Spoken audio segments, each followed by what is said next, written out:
thank you for having me from Potomitan again for the opportunity to share my story. I am Shaina Jean-Pierre. Originally, I'd seen it mostly on social media, but now I realize it's also a magazine that also comes with it. Just the awesome opportunity to feature and highlight the work of Haitian women. And I think it's just awesome because that way we can support each other as well as support the work that's being done and collectively uplift Haiti. So I think it's just an awesome way for us to, find ways to collaborate, inspire, and just to continue the work that we're all doing. I am Haitian American. My father's from Gonaïves and my mother's from Hesh. And myself, I was born and raised in Boston, Massachusetts. I have my bachelor's in public health and in sociology and my master's in education from Boston University. And I am an educator. I've been an educator for 13 years. I'm an English teacher for Haitian middle and high school students who immigrated to the United States. The reason why I'm here, before I became an educator or business owner, in 2009, I founded and directed Empowering Through Education Camp, FPM Camp, which you can see up here. I'm also a business owner, co-founder of, I started a business alongside my friends, my sisters, founded Crown Box, which is a gift-giving company that specializes in uplifting and affirming Black women and friends. So FPM Camp is an academic leadership program, and it stands for ETE Camp. It stands for Empowering Through Education, and we are based in Haiti, where we have classes, 4 different classes, but we also give the kids, 2 meals a day, camp t-shirts, school supplies. We go on a parade, we have a concert, people have to see you. We learn all types of songs like, I know I can work on them, be what I want to be. Like it's a fun camp. Today we are a nonprofit organization, and our mission is to empower Haitian's most vulnerable youth to become future community leaders for change. And we seek to accomplish this by 3 means. 1, by strengthening their academic skills through a curriculum that incorporates math, engineering, a leadership class, as well as a literacy class. We also seek to increase their self-confidence, as well as build community support. Because in a country where nearly 50% of the population is under the age of 18, they're not the next generation, but the next people in this decade to lead Haiti. So it's imperative that we invest in their growth and in their success. Over 300 youth participants living in Haiti. We've hired 22 native Haitian residents, and we've traveled with over 30 American volunteers. So we've been working for a while, and I'm just inspired by the youth that we work with. So I'm happy that FPM Camp is on a good course. As you know, I'm a school teacher, so I have my summers off. So during the academic year, I work with Haitian students in Boston, and during the summers, I traveled to Haiti to run FPM Camp, and I've been running it alongside many different volunteers, and the principal person is my father. Unfortunately, in 2016, he passed away. So we've been running the camp as his legacy. And a lot of the kids have also grown attached to him as their father, their mentor. And so they too have this determination to continue the work and to continue the legacy. They're just phenomenal people. They make me laugh, they make me cry from being just either just happy or just enraged and upset about their situation, because truthfully, they just need the opportunity to shine.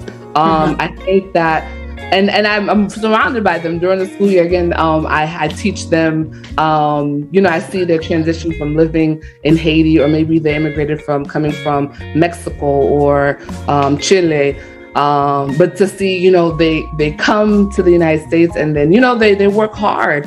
And the transition, I could only imagine, and just things that they go through. So I have a tremendous amount of respect for the Haitian youth.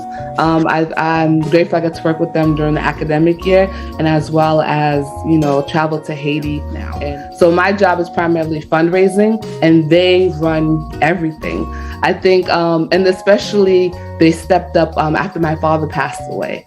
So they are not only, they encourage me, but they actively, encourage me and inspire me by like taking on more leadership roles. And they're also showing me that, the camp is empowering them. They just need the opportunity. So it's awesome to see them run the show, to organize. We have our little video chats and meetings. And I'm grateful that, we have the chance to continue the legacy as well as pass the torch. So they definitely inspire me and, keep me on my toes as well. They're funny. They mean the world to me. So I am happy with the work that I do. It is challenging, I must admit, but they're worth it, beyond worth it. The bulk of the program happens during the summer. We also, offer scholarships so that they can, have their schooling in the academic year. But I would love a year-round school, have our own space, have the opportunity to have both the academic focus, but also focusing on trades, where they can. So currently our academic curriculum has math, engineering, leadership, and literacy. So those are the 4 classes, but we're incorporating skills-based curriculum in trade, like welding, catering and baking, technology, as well as tailoring. So we started that curriculum during the pandemic, because they do need opportunity to have a lot of our youth and our alumni. They're getting older and they need a skill set so that they can, make a life for themselves.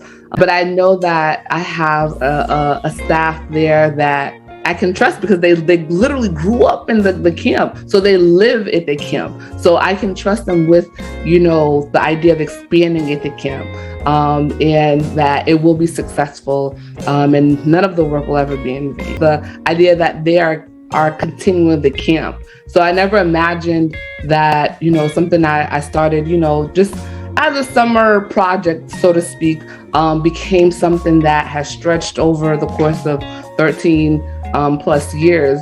And the fact that the 10-year-olds who started with me are now in, 23, 24, and they want to continue. So they have literally ran me out of business and, took my place. And that's always the goal, that they are able to support themselves, like empower them to support themselves. So I'm so proud of them.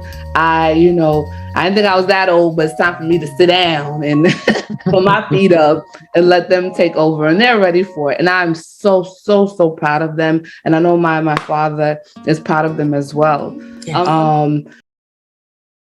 The greatest challenge, specifically as a nonprofit organization, is having adequate funding to host a free program where you provide, especially a place like Haiti that has limited resources. You have to have, budget for things you didn't even know you had to, a Delco generator, gas, just things like that, and provide materials, meals. So just funding, it's always a challenge. And I was learning how to become, a nonprofit organization director of a program. So I definitely had to learn a lot about fundraising. The other challenge, to be honest, is the country itself. With the sporadic lockdowns, insecurity, national disasters, lack of resources, consistent access to certain things like electricity. Obviously, we don't let the challenges deter us because there's a reason why we're there. Challenges do delay our progress and our ability to, function at our greatest potential. So you start thinking on your feet, and it's definitely helped me become a better person, a more creative person, and find ways to make things happen. I think that it definitely opened my eyes to just so many different things, and to learn how to be more understanding and empathetic and respect people for, what their journey is. I remember the very, very first year we were in Haiti in 2009, and we're playing red light, green light. So, red light, the it person stands there. They said red light, everyone has to freeze. If you say green light, they have permission to go. And I remember I explained the story, I explained the rules and the directions many times. And then I felt myself starting to get frustrated. And this is something I learned, patience. I said, again, red light means stop, and yellow light means slow down, green means go. And I was getting so upset.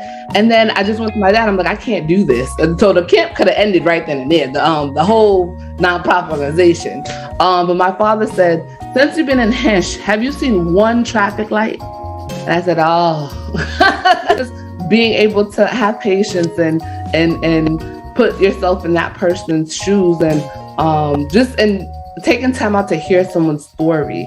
And appreciate them for, no matter how young they are, and to appreciate young voices too, because they are the ones who will lead, not only in Haiti, but in Boston or just worldwide in general, like really taking time out to listen to young people and have an understanding of, where they're coming from. Because I live by, I would say, those signs that say faith, family, and friends. I think those are the three most just amazing things for me. Keeping God first, keeping family close, and staying, as well as friends close as well. Those three things just always uplift me, they inspire me. So I do encourage you guys to check out just like our concerts, our parades, as well as just the classes that we offer the kids. And you can learn more about us through our website. My advice would be, no matter what the challenges are, keep at it, because the challenges will arise. They will be there. You will get frustrated. I think that in moments like that, remember the reason why you're doing it.